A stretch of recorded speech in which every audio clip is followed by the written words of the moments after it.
Always be prepared.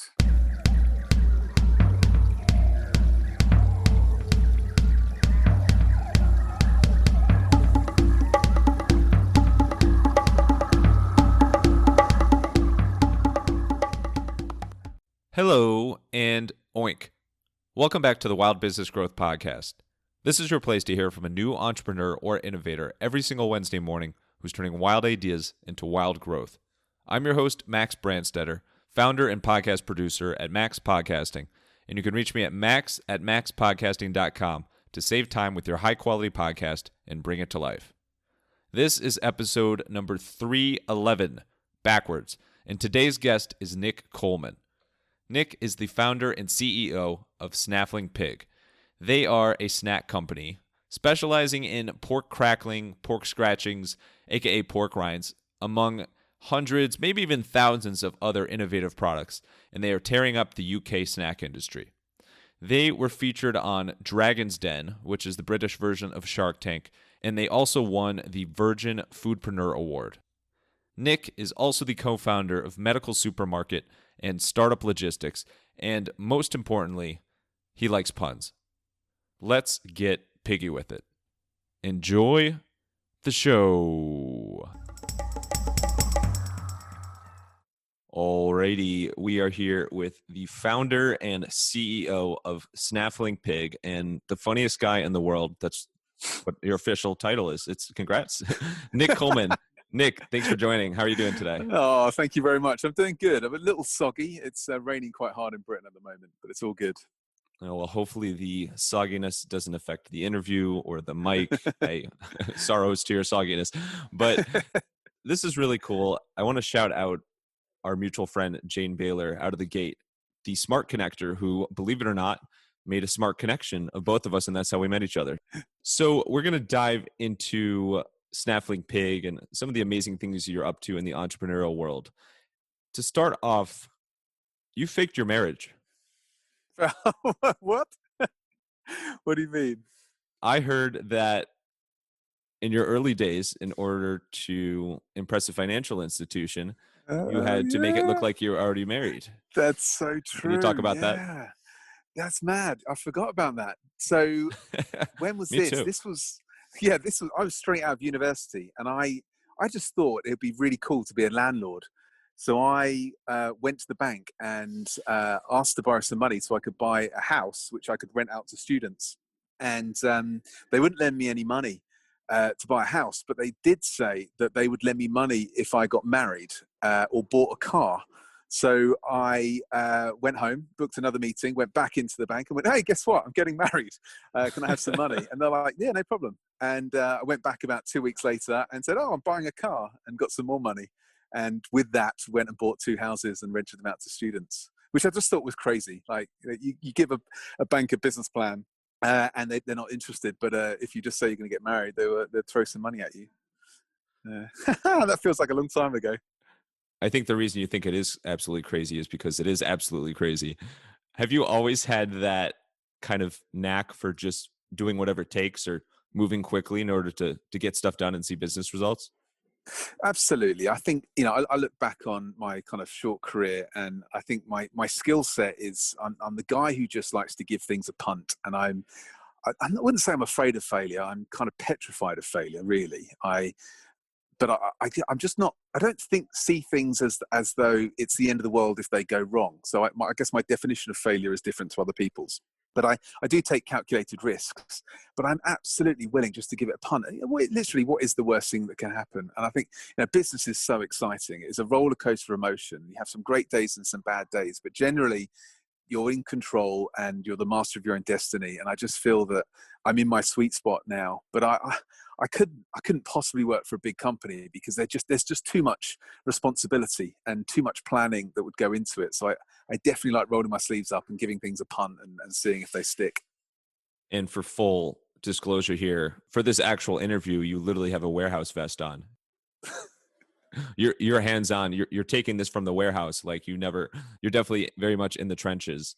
Definitely. And that's why I love it. I just love I love being on the cold face of the business, because that's when you really see what's working and what's not working. And I know I get told off by my finance director for not spending enough time doing, reporting and analysis and looking at the really big picture. But sometimes kind of just getting really down and dirty in the warehouse, packing boxes with the team, you start to see what products are selling, you see how things are packaged, you learn so much more, and it's just so much more fun. And I seem to employ people who like the accounting side and like kind of the high level thinking, and I just love creating new things and then implementing it, and just being with the team on the ground and working with it. So yeah, I'm all about putting a high vis on, driving a forklift and emptying the bins. I think it's great fun.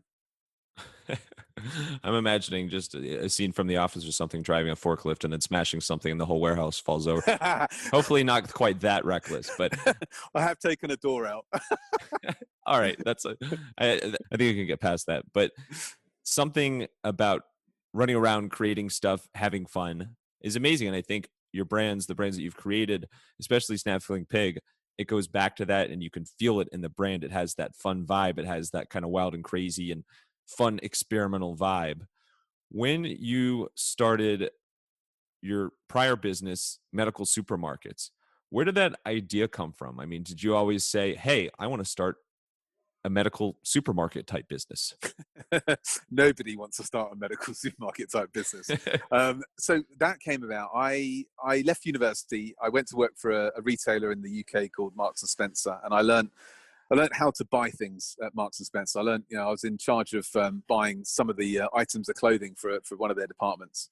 So I learned that skill set, and then I decided I'd take that skill set and learn how to buy medical products, because I just thought, no matter what's going on in the world, people are going to need medical products at some point. So that seems like a pretty safe industry.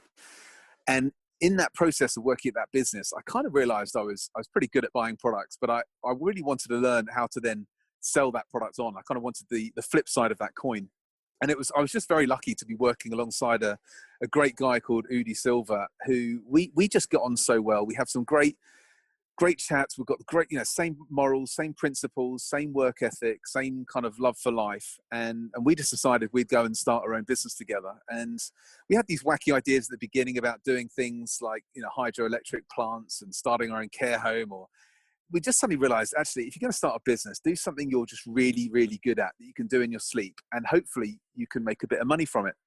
So we started Medical Supermarket, which was buying medical supplies and selling medical supplies to GP surgeries and care homes and hospitals across the UK.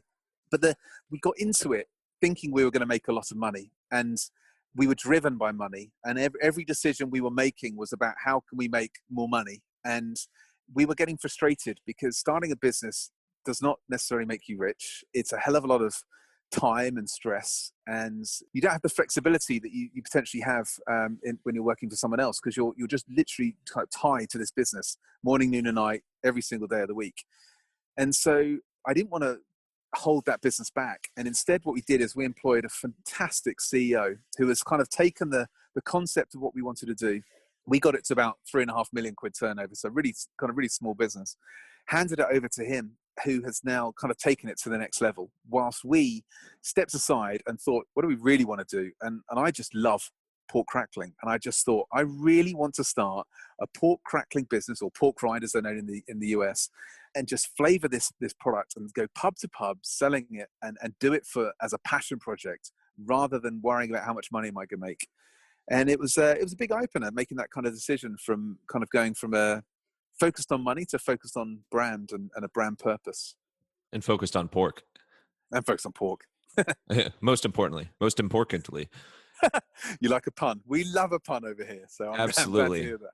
All the way. So big fan of your branding. But with medical supermarkets, I know you've since kind of delegated some things, and a little bit more and more of your time has been focused on Snaffling Pig. But what is the biggest growth lesson that you picked up with medical supermarkets along the way that kind of took you from those early days of just saying, hey, I want to make money, to actually scaling it and creating a successful business year over year? I mean, the reason why we've been successful at Medical Supermarket is we've focused on winning lots of small customers rather than winning the big customers. The big customers are great. Now they'll add £1 million to your bottom line, or top line, sorry, and you'll see that great growth in your business, but you can very easily lose them. The small customers, they will only add kind of £1,000 here, £1,000 there, but you'll get thousands of them, and no one of them, if you lost them, could take your business down. You end up growing your business much more sustainably and in a very controlled way, so that when you do win the big customers, doesn't become that much of a bigger deal. It's nice to have, but it's not the end of the world if we lose it. So our focus has very much been on spreading our risk across a large number of customers, rather than worrying about just trying to win 5 or 6. It does mean there's a lot more admin. It does mean there's a lot more operational capability needed in the business, but that's fine, because we've kind of built our business around handling volume rather than a handful of customers. Let's get to the Snaffling pig story. So you mentioned that you went from medical supplies to pork, which I think is a natural transition for everybody. I mean, I'm thinking about doing that myself. But why pork? What is it about pork crackling / scratching / pork rinds that just kept drawing you in? So I don't think it's like this in the US, but pork scratching, which is called a pork rind in the US, is a very emotional product over here. It is something that you predominantly eat in the pub. It is something that you will more likely have been in the pub when you're a kid and your dad has had a pint of beer and you've got a pint of Coke and you're playing darts and you're having a lovely time with your dad or your mum. And it's just, there is this pork snack that is kind of this, it's very indulgent and it's very basic and simple. It's a fried piece of pig. And it just has this emotional connection that other meat like snacks don't. No one kind of gets overly excited about a packet of crisps, but people can get really excited about meat snacks. And when we set up Snaffling Pig, the reason we did it is because I wanted to have those kind of emotional connections with the brand. I wanted to have something that was a lot deeper than just selling another snack. I wanted to sell something that people had that kind of love and loyalty to, and it was something that was overly indulgent. At the time, 5 years ago, there was a craft beer revolution happening here.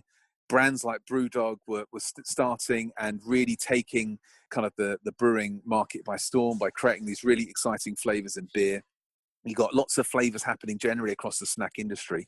And we just saw an opportunity that if we could create a snack that was perfect to complement the craft beer movement, if we could build one that was really kind of good, like premium meats, great quality ingredients, really kind of high quality in terms of the branding as well, and we could wrap it all in really exciting packaging, then we could offer something that never been done before.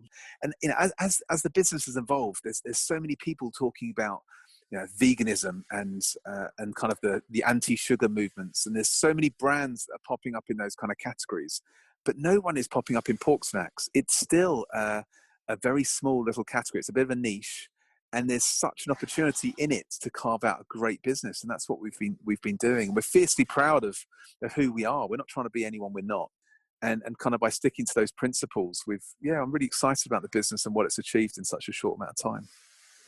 Well, you should be, and it's very important. No, I'll stop.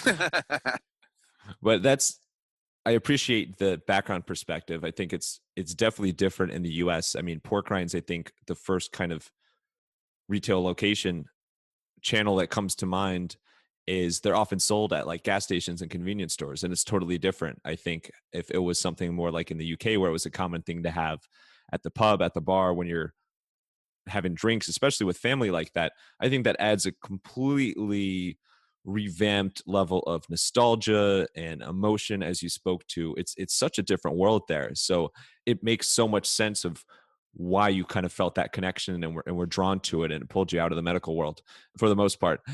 But when you think to the early days and you started doing taste tests, you started making the batches, you started kind of going around and getting feedback, what was the feedback from people, whether it be in the pub or somewhere else in those early days? And what did you do to kind of iterate and tweak the recipe going forward?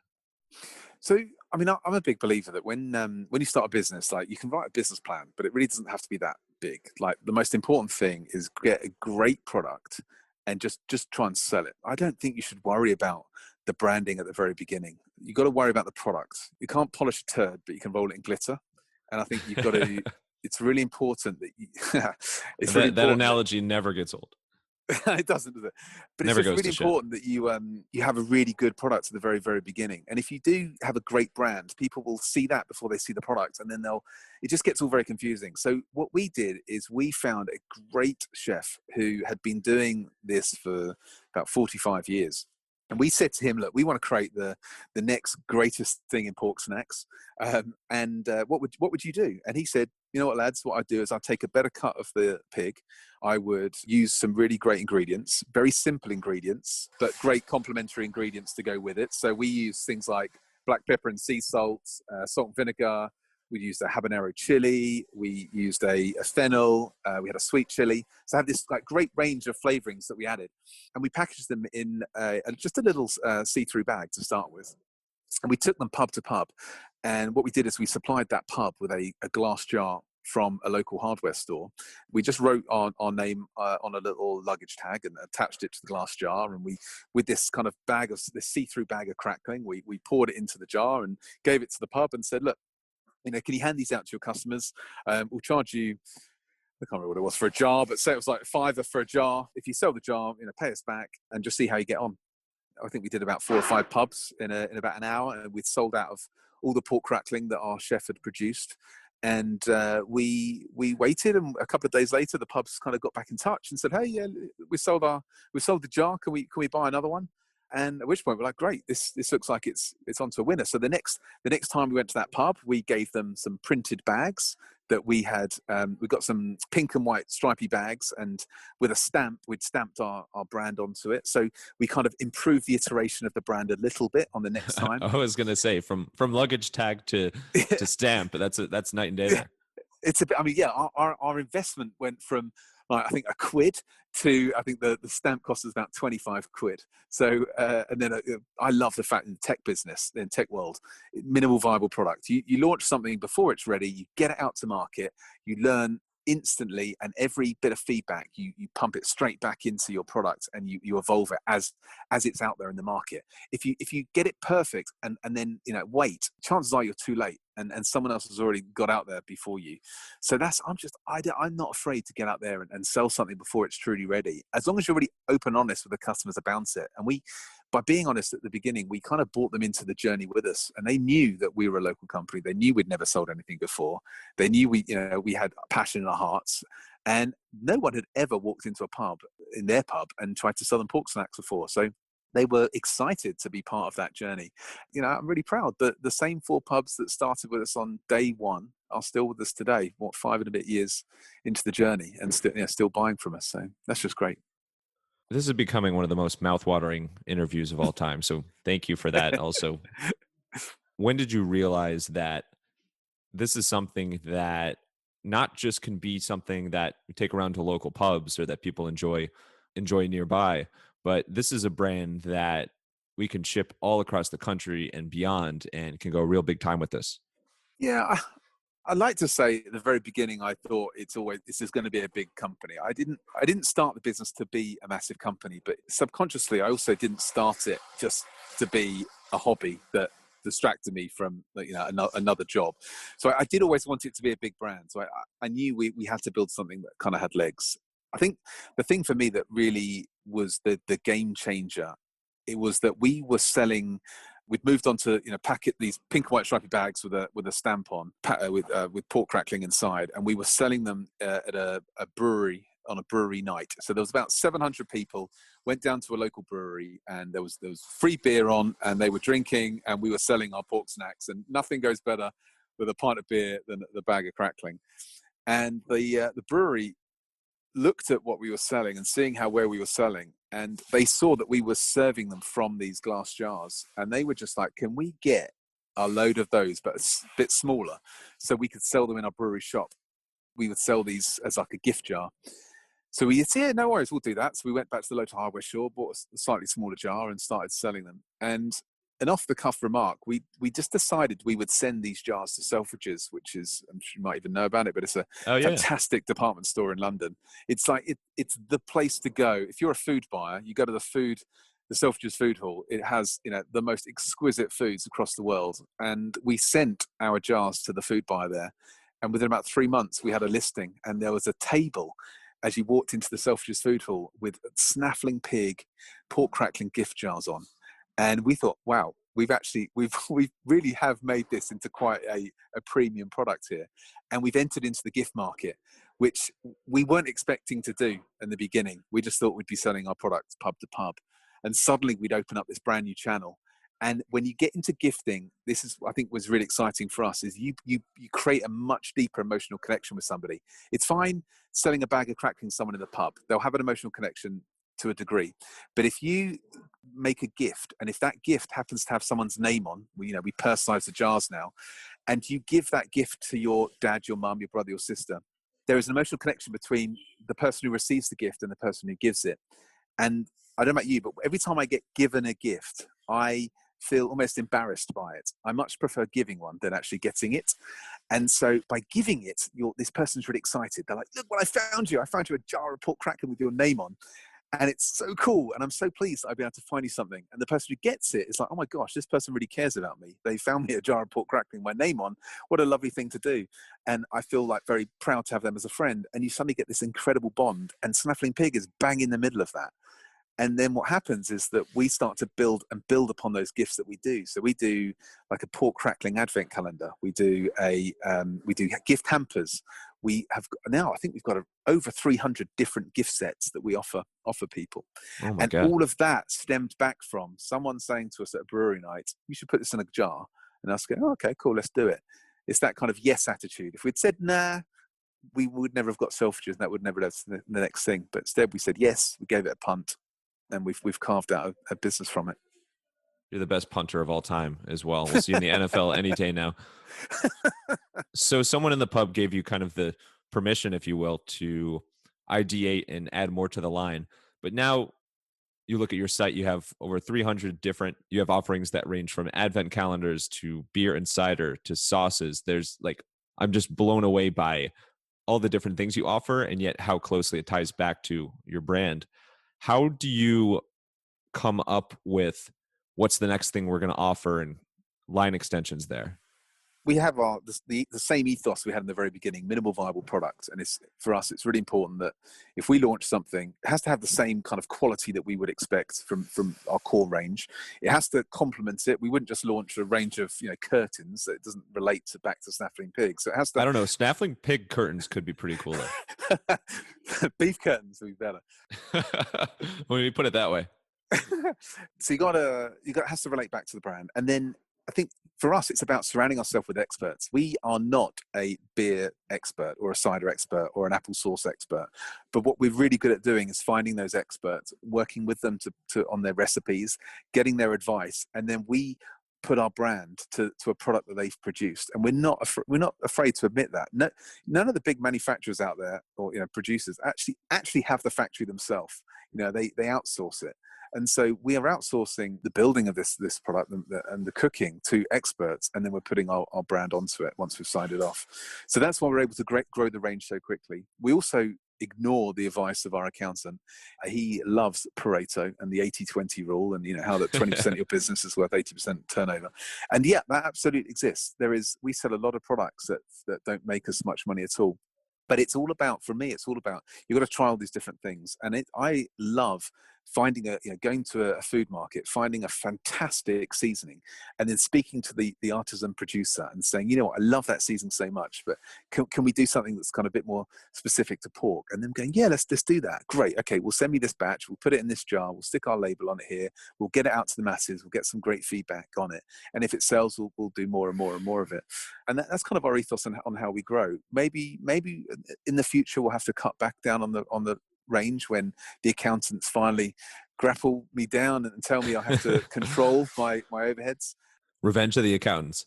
Oh, I know, a nightmare. But at the moment, we're having good fun. And I think the latest product that we brought to market was our Pig Bluey, which is a 45-kilo ceramic barbecue that is bright blue and slow cooks meats just wonderfully.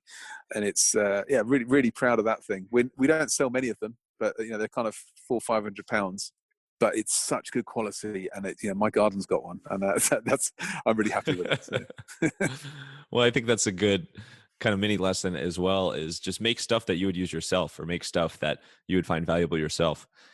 And you, in addition to ignoring your accountant, which words to live by, and creating so many different new products, new ideas, new things you can bring to the market, what other ways have you been able to grow distribution? At the very beginning, I wanted to make sure that we de-risked the business as best we could. So, we did start working with pubs, and the reason when the person who works at the brewery said to us, put it in a gift jar and sell it as a gift, the reason we kind of really jumped onto that was it was a great opportunity for us to get into a different sales channel. We could get into the gifting channel, and that channel alone is worth so much more than the on-trade pub channel is. So that was a great opportunity for us. The other channel we had was grocery, so the big supermarkets. So we do sell into most of those now as well. So you've got three really good channels there. But the other thing for me was having the relationship directly with the consumer, and we didn't want to always have to go through a third party and to a wholesaler or a retailer before we could actually speak to the consumer. So spending a lot of money and investment into our own website and developing that and building a infrastructure that could support direct to consumer orders was really important for us. Picture the scene was about a year ago. We've got 4 really strong channels: grocery, gifting, on-trade, and direct. And then what happens is when something like the pandemic occurs and an entire channel is taken out, like the pub sector, which happened, every pub closed. And then you've got the grocery channel, which, although was doing incredibly well, was actually focused more on commodity items. And as much as pork snacks do really well in times of recession and uncertainty, because they turn towards indulgent snacks, we just weren't able to get into stores because the stores are focusing on making sure there's enough toilet roll and rice in the shelves. They weren't worrying about packaged goods like us. So we were able to then divert all our attention to our online channel, and we ended up having much bigger months than we ever would have done, because our online channel was booming, because we were starting to sell far more product that way, which ends up being more profitable, which ends up meaning you've got a connection with your consumer, you've got their details, you can contact them with offers in the future. You can offer them a much wider range of product. There's only one product we can offer them in a supermarket, but if you go to our website, we actually have over 1,000 different types of product. We have 300 products, but there's 1,000 different variations of how to buy those products. So it grows the sales in a way you couldn't imagine. And so for me, it's been vitally important to build those different sales channels and de-risk the business so that it's secure, whatever may come in the future. It seems like a really nice mix of channels there.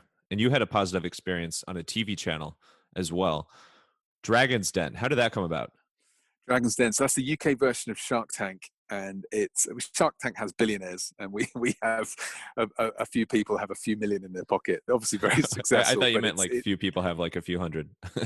No, they don't. I wish they were as wealthy as the Shark Tank guys. I mean, Dragon's Den, it's exactly the same as Shark Tank. We went on it to get a bit of PR, and we wanted to get investment. We very fortunate. The only investor we actually wanted to work with was a chap called Nick Jenkins. He understood the gift market. He had a greetings card business in the UK called Moonpig. If we're going to grow in the gifting category, he's the kind of guy we need to be working with, because he'll know how to help us online. And wait, his business literally has pig in the name? I know, isn't it amazing? It's like, wow, kind that's of a natural fit. Exactly, it's brilliant. I think he only invested in us because of that, and then I think exactly. He realised afterwards actually we're a pretty good business, and it was a lucky punt. But we walked out the den with a deal, and we were the fastest growing investment for that season. Unfortunately, we've now been taken over, but that's not a bad thing. We're not about growing as fast as we can. We're about growing in a fun way that was sustainable. And I'd much rather have the business for 30 years than have one that could be a phoenix, but equally could go down in flames as well. So it's been a good ride. Highly recommend going on a program like that. It was a great way to build some PR. We got 12 minutes, I think it was, on national TV. And our sales, from that moment on, have non-stop just kept on growing. That's amazing. It's so cool to see. Obviously, there's some entertainment aspects to it. It's a little bit different when you're there in person, but it's such a big opportunity if you do get, amazing chance to pitch in front of these, not quite billionaire. No, I'm just kidding. In front of these amazing business people on TV. What is the one thing that you think you and your team did best when you made that actual pitch that made you end up with a deal and fire started your business? Yeah, I think we prepared for that more than we've ever prepared for anything else, and it's very obvious when a brand goes onto a show like that, the ones that really have prepared and know their stuff. It is an entertainment channel, the show, so the BBC did edit it in a way that made it look a bit more of a roller coaster than it actually was. We're in there about an hour and a half, 2 hours. On air, you're shown for about 12 minutes. So naturally, they're going to find the bits that are a little dodgy. But the overall flow of the time that we were in there was very good and progressed nicely. I think, for us, we always think about why would people say no to buying our product. And we just kept thinking about why would someone say no to investing in us. And we kept working on not necessarily answers to those questions, but actually changing our business so that you couldn't say no. So people say, well, you can be copied. Well, yeah, anyone can be copied. That's right. But that's why we're going to invest as much as we do in the number of channels that we operate in spreading our product across over 1,000 different products, so that if someone does bring out a bag of pork snacks, they've got a hell of a lot of groundwork to kind of catch up to where we're at. And it's about also looking, knowing your figures and building a generally profitable business. It's very easy to sell product if you're not making any money. We do have a fundamentally good business model underneath all of this. We employ quite a number of people now, I think 20 people or so. We also went on it at the right time. We didn't go on it at the very beginning of our life cycle. We waited about 18 months and then went on it once we'd had a case study of success. And then kind of just say, look, do you want in it or not? And we weren't desperate. We would happily have walked away without a deal. But we were fortunate that the deal that was presented to us on the day was exactly what we were happy to accept, and haven't looked back since, really. Yeah. So sorry to bring it up. So you have to keep looking back.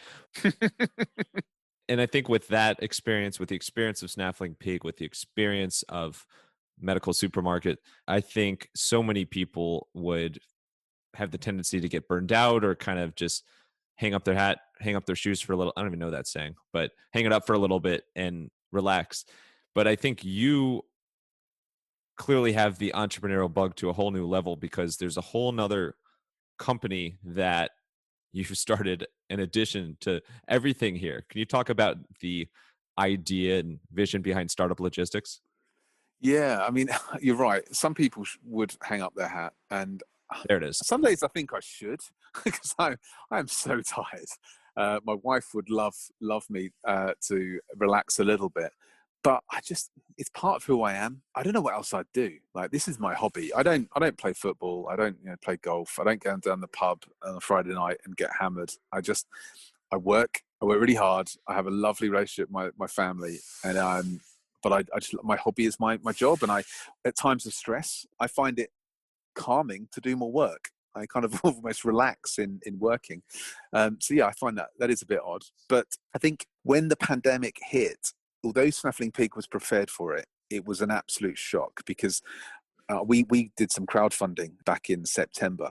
And the reason we crowdfunded is we wanted to spend all the money that we raised, and we wanted to invest it into the hospitality sector, because we could see an enormous opportunity in that sector, which we hadn't been able to pick apart yet.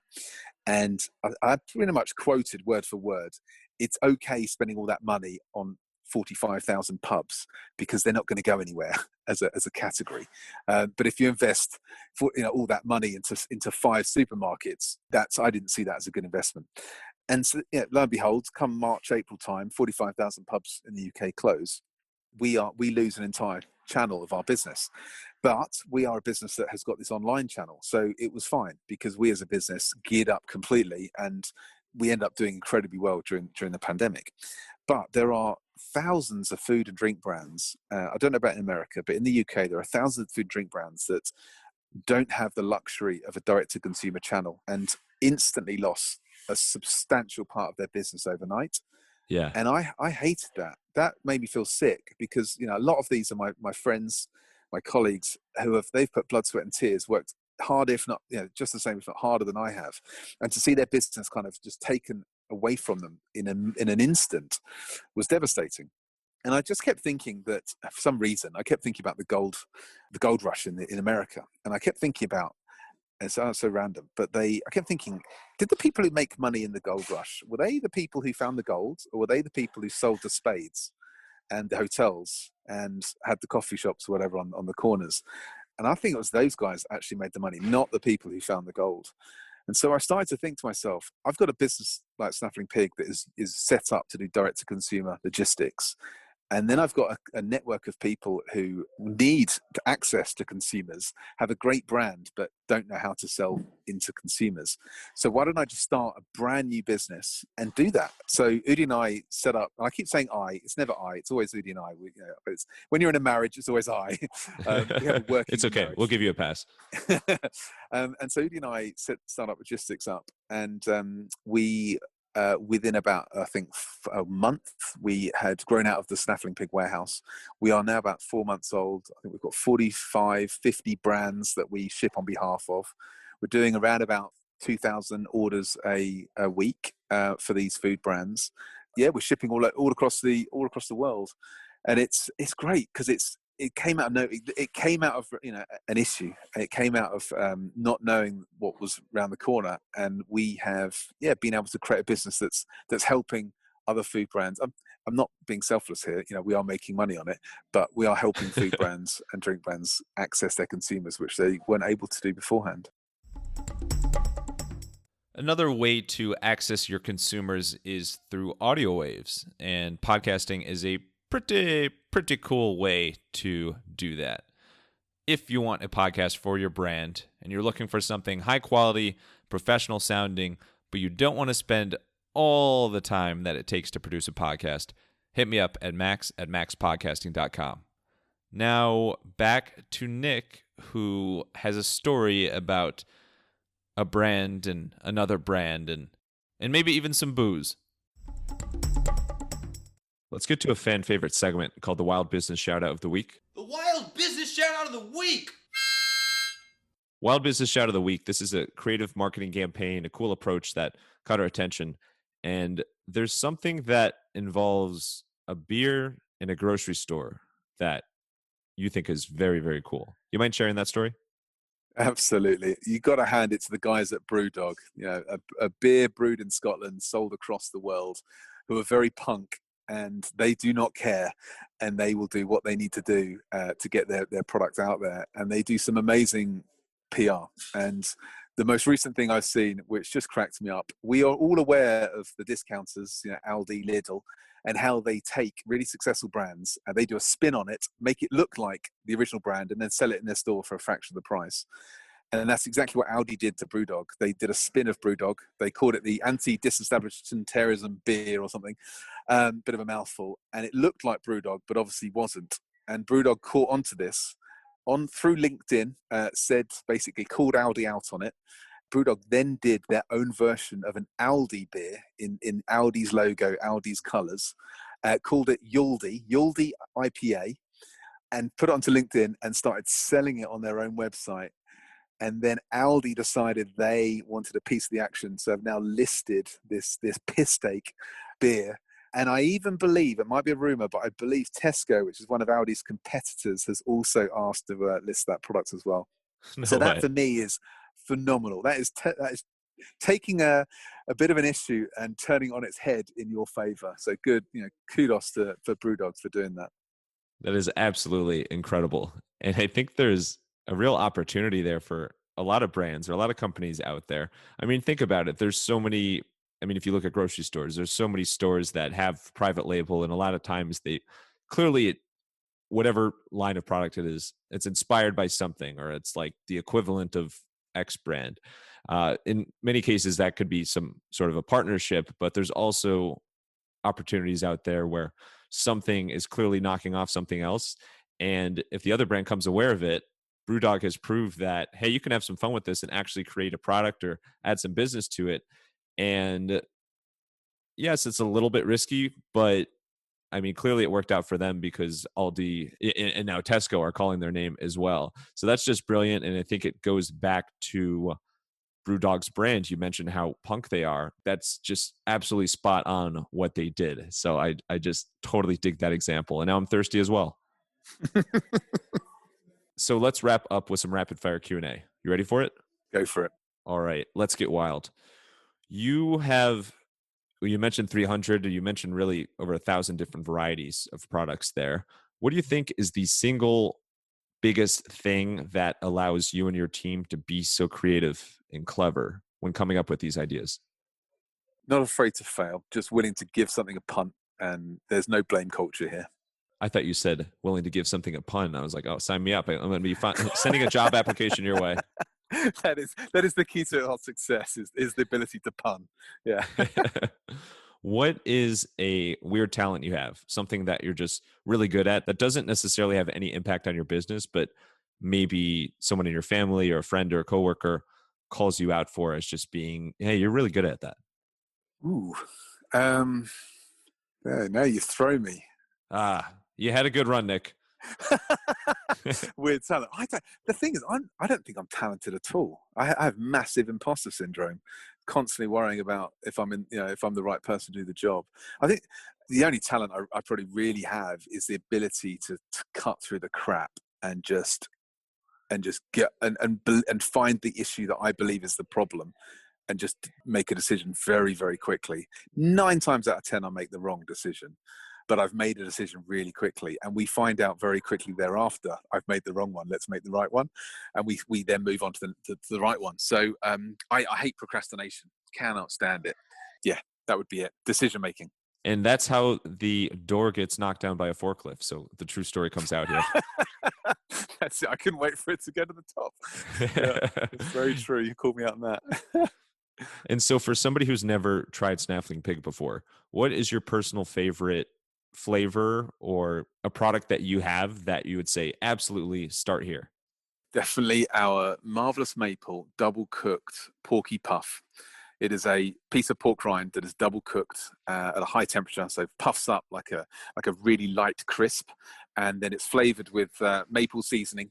So you got that kind of mapley bacon type flavor, washed down with one of our Twisted Tail IPAs, which is a beautiful fruity IPA. Yeah, that is. In fact, that's what I'm going to crack open after this interview. Perfect. Well, you actually read my mind. What is your favorite type of beer? I like, so a good IPA or a session ale, but it's something I can have 3 or 4 pints and just really enjoy the taste, and then I'll move on to a nice whiskey.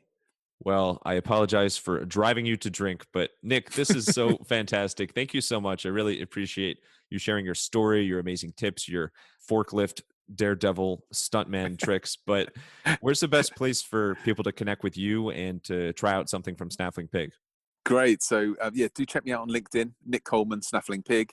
And if you go to our website, snafflingpig.co.uk, you'll see our range there. Unfortunately, we can't ship to America yet, but we'll get there. Hopefully, after Brexit, they'll open up that trade route soon. That'd be nice. Perfect. I will hop on a jet ski, fly across the ocean, and help you out with that. We'll start pretty grassroots here. But thanks again. And then last thing, final thoughts. It could be a quote, it could be a line, just kind of a motto, whatever you want. Send us off here. Always be prepared for people asking you questions like this at the end of a podcast. You never know when they will do it. My, oh my, oh my, oh my, oh my. Nick, thank you so much for coming on the podcast, sharing your story, sharing your amazingly detailed and thoughtful and planned out response to Final Thoughts. And thank you, wild listeners, for tuning into another episode. If you want to hear more wild stories like this one, make sure to subscribe to this podcast on your favorite app and tell a friend about the Wild Business Growth Podcast. And, of course, you can find everything Max Podcasting at MaxPodcasting.com. Until next time, let your business run wild. Bring on the bongos!